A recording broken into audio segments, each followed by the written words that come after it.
সেটা দল ঠিক করবে। কোম্পানি চালাবে, কোম্পানির কর্মচারী যাবে নাকি? কোম্পানির ডিরেক্টর বোর্ড, কোম্পানির চেয়ারম্যান যেমন ঠিক করবে কি হবে আগামী দিনে, তেমনি দলের যারা নেতা, দলের যা মমতা বন্দ্যোপাধ্যায় যেখানে আছেন, অভিষেকরা রয়েছে, সেখানে ওরাই যা ঠিক করবে হবে। সেখানে আমি বাধ্য, দল করলে দল যা সিদ্ধান্ত নেবে সেই সিদ্ধান্ত মেনে নিতে আমি বাধ্য। দল যদি সিদ্ধান্ত নেয় যে মদন মিত্র দাঁড়াবেন, কথার কথা, সে দল যেরকম সিদ্ধান্ত নেবে আমার সেরকমভাবেই চলতে হবে। কামারহাটিতে তৃণমূলের রেজাল্ট কি হতে চলেছে? যা আমি দাঁড়াই বা যেই দাঁড়া 50,000 করে জিতবে। কে দাঁড়াবে সেটা দল ঠিক করবে।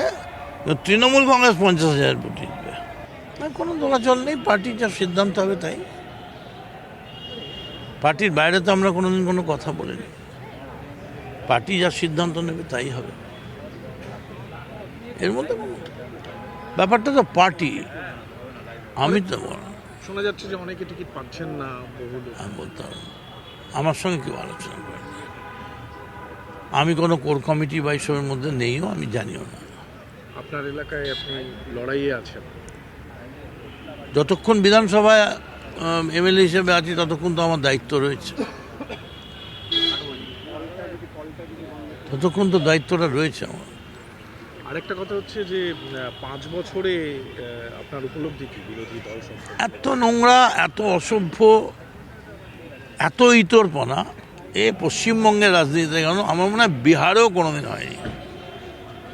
এবং শুভেন্দুরা বিরোধিতাটাকে যে জায়গায় নামিয়ে নিয়ে গেছে বিজেপি পার্টি, এত নোংরা ভাষা, পরিভাষা, গোটা বাংলার মানুষ অপমানিত হয়েছে।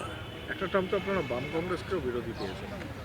হয়েছে, চেঁচামেচিও হয়েছে, হইহুল্লোড়ও হয়েছে। সব কিছুর মধ্যে একটা ভদ্রতা ছিল, সম্মান ছিল, সম্পর্ক ছিল। এখানে যেমন যে এখন এদিকে ওদিকে দেখলে মুখ ঘোরায়, ওকে কার বাবা তুলে গালাগাল দিচ্ছে, ওর বাবা গালাগাল।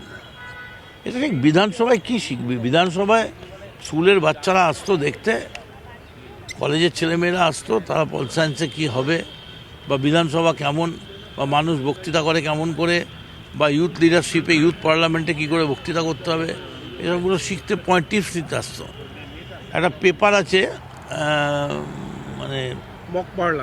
মক পার্লামেন্ট না, তাছাড়া এমনিও পেপার আছে ডিগ্রি কোর্সে আর এতে পোস্ট গ্রাজুয়েটে, সেখানে একজন পলিটিশিয়ানের ইন্টারভিউ নিতে হয়। সেটা খুব বড় কথা নয়। সেখানে ইন্টারভিউ নিতে এসে কী দেখবে, খুব খারাপ। 26-এর লড়াই কীরকম, কী মনে হচ্ছে? আমরা 21-এর লড়াই দেখেছিলাম তৃণমূল বনাম বিজেপির দ্বৈরথ, থার্ড ফোর্সের কোনো জায়গা ছিল। 26-এর লড়াইয়ে কোন দিকে যাচ্ছে? এবার থার্ড ফোর্থ কিছুই নেই। গতবারে থার্ড ফোর্থ ছিল না, এবার সেকেন্ড ফোর্থ, সেকেন্ডও বোধহয় কিছু নেই, গোটাটাই ফাঁকা। বিজেপি কত আসন পেতে পারে? পারে 20-40টা পেতে পারে। কী করে বলছেন? উত্তরবঙ্গে তো বিজেপি রমরম, সাফ হয়ে যাবে। 250 সিট পাবে তৃণমূল কংগ্রেস।